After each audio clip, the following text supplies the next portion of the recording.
Hi guys, this is jason.com and I'm here with the Samsung Galaxy S20 and the Galaxy S20 Plus. Just as a quick comparison between the two, you can see the Galaxy S20 Plus being much bigger than the S20, 6.7 inch, 6.2 inch. But in this video, I'm going to focus on the smaller one, on the Galaxy S20. So it's a 6.2 inch phone, which is available in Europe from March 13th. And it should be the most affordable of the bunch. Something like 999 euros are to be expected. So we're dealing here with a 6.2 inch Quad HD Plus Dynamic AMOLED screen with HDR10 Plus certification. And as you can see, the bezels are pretty narrow. It's a pretty immersive experience, which is also boosted by the fact you can set it to 120 Hz refresh rate, like this. It only applies to Full HD Plus resolution, keep that in mind. WQHD Plus is only 60 Hz. Inside we find the Exynos 990 processor, accompanied by 8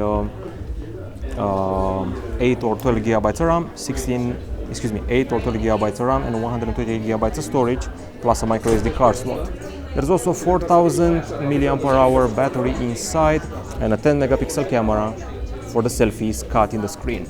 There's also a fingerprint scanner in this display you can see here, and other than that there's wireless charging and also reverse wireless charging for other devices. It's a faster wireless charging than before. Aside from this hue you can see here, which is basically blue, and there's also a silver one and a pink one. And now we have arrived at the triple back camera. So it includes an ultra-wide 12 megapixel shooter, standard 12 megapixel wide-angle shooter with optical image stabilization, and the telephoto 64 megapixel camera with optical image stabilization. There's a feature called space zoom. There's 3x hybrid optical zoom and super zoom up to 30x. Now the phone itself is very light, only weighs 163 grams and measures 7.9 millimeters in thickness. It also has IP68 certification for dust and waterproofing. It's got glass at the back, it's got glass at the front and a metal frame in between. It's got stereo speakers, and it comes in both a 4G and a 5G version depending on what you want to buy. So either 4G or 5G. There's also Wi-Fi, fast Wi-Fi. There's ultrasonic fingerprint scanner, and face unlock should also be part of the package. Not very sure about it. The camera interface goes like this. You can alternate between the telephoto camera, regular camera, ultra-wide camera, and here you have the levels of zoom. We can go up to a crazy 30x.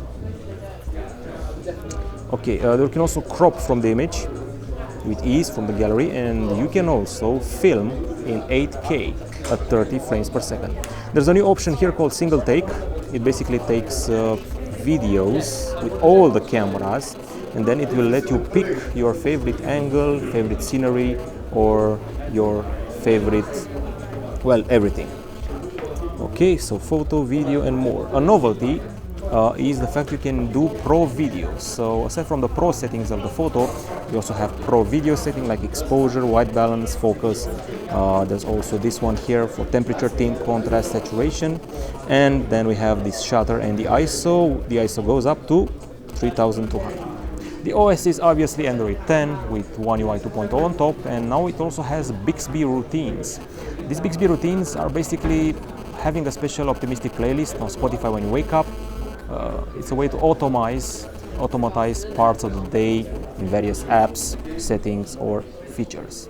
So that's basically it. That's the first contact with the phone. Pretty fluid on account of the 120 Hz thing. Extremely comfy and it's easy to handle, not slippery one bit. So this is the Galaxy S20, the core one, the basic one, the small one, 6.2 inch and the most affordable one. Bye bye.